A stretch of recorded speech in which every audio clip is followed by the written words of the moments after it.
राधे राधे आप सभी को। तो ये करवा चौथ से एक दिन पहले मैंने अपना फेशियल किया था और इस फेशियल को मैंने घर पे ही अपने घर की चीज़ों से किया था। और फिर उसके बाद मैंने सैलून से एक हेयर कट करवाया और थ्रेडिंग करवाई थी। और ये कुर्ती मैंने ली थी, तो यही मैंने डाल ली थी फिर करवा चौथ पे। और साड़ी पहनने का मन तो था पर मैं साड़ी पहन नहीं पाई, और गर्मी मुझे काफ़ी लग रही थी और घर का काम भी करना होता है। तो इसलिए मैंने यही कुर्ती डाल ली थी। तो ऐसे कुछ लग रही थी ये कुर्ती पहनने के बाद। और उसके बाद फिर मुझे पूजा करने के लिए कुछ मिठाइयाँ चाहिए थी, तो फिर मैंने बाज़ार से तो मंगवाई नहीं, क्योंकि मैं बाज़ार से बहुत ही कम मिठाइयाँ मंगवाती हूँ। तो गणपति महाराज को भोग लगाने के लिए फिर मैंने ये लड्डू बना लिए थे। तो चतुर्थी के दिन वैसे भी मैं लड्डू का भोग लगाती हूँ, तो इसलिए मैंने लड्डू घर पे ही बना लिए। और फिर मैंने पूजा की तैयारियां शुरू कर दी थी। तो यहाँ मैंने सारा सामान इकट्ठा कर लिया था और फिर भगवान जी को फल फूल मिठाई वगैरह चढ़ा के उनका पूजन कर लिया था। तो सबको मैंने यहाँ टीका लगा दिया है।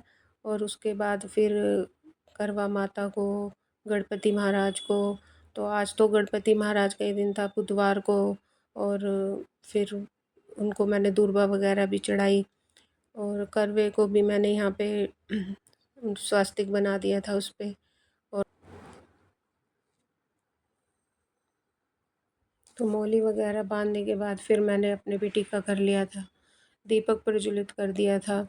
और उसके बाद फिर मैंने कथा सुनी थी। कथा सुनने के बाद फिर सूर्य नारायण को अर्घ देते हैं। और उसके बाद फिर चाय या पानी, आपको जो भी पीना हो वो पी लेते हैं। तो मेरी सासू माँ ने तो मुझे ऐसे ही रखवाया है व्रत, मतलब शुरू से ही जैसे व्रत को उठाते हैं ना, फिर वैसे ही करते हैं। तो पानी वगैरह ऐसे निर्जल व्रत नहीं रखा जाता हमारे यहाँ। तो ऐसे ही रखती हूँ मैं भी जैसे उन्होंने रखवाया है। तो उससे पहले कुछ खाते पीते नहीं है जब तक पूजा ना करें। उसके बाद फिर चाय या पानी, आपको फल भी ले लेते हैं अगर ज़रूरत हो तो मैंने भी फिर कथा सुनने के बाद चाय पी ली थी और पानी भी पी लिया था। और उसके बाद फिर चाँद देख के ही व्रत खोलते हैं। तो यहाँ मैंने बायना निकाल दिया है। और ये बायना, अब सासू माँ तो है नहीं, तो फिर मैं अपनी नंद को ही दे देती हूँ। तो अब वो आएंगी तो फिर दोज पे आती हैं ना, वो भाई दोज पे, जब मैं उन्हें देती हूँ। तो कथा पूर्ण होने के बाद फिर मैंने रसोई में खाना बनाया था। तो खाने में फिर आज बच्चों की पसंद से ही बनाया था। जो भी बच्चों से पूछ लेती हूँ मैं उन्हें क्या खाना है। तो एक बच्चे ने कहा कि, बेटे ने कहा कि राजमा खाऊंगा, बेटी ने कहा शाही पनीर। तो फिर मैंने दोनों की पसंद की सब्जियां बना दी थी।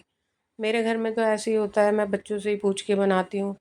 हस्बैंड तो कुछ भी खा लेते हैं, मतलब उन्हें कोई ऐसा नहीं है कि उन्हीं की पसंद का बनेगा, या मतलब। तो मेन तो बच्चों की प्रॉब्लम होती है, बच्चे जो खा ले वही मैं बना लेती हूँ। और उनकी पसंद का भी मैंने बनाया था, मूंग की दाल का हलवा मैंने उन्हीं के लिए बनाया था। उनको पसंद है तो इसीलिए मैंने मूंग की दाल का हलवा बना लिया था। तो सबकी पसंद की एक एक चीज़ बन गई थी। तो साथ के साथ बर्तन भी मैंने धो दिए थे, आटा लगा दिया था कि काम कम होता जाए। और फिर रात को ना फिर थक जाते हैं ना, अर्घ देने के बाद फिर मन नहीं करता कि रसोई वगैरह। अब मेन मेन बड़े बड़े बर्तन मैंने सारे खाली करके साफ़ कर दिए थे। तो राजमा बन गए थे, शाही पनीर भी बन गया था और हलवा भी बन गया था।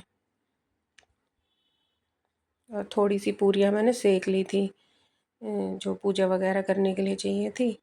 और लड्डू गोपाल को भी भोग लगा दिया था। उसके बाद चाँद निकल गया था तो हम अर्घ देने ऊपर आ गए थे।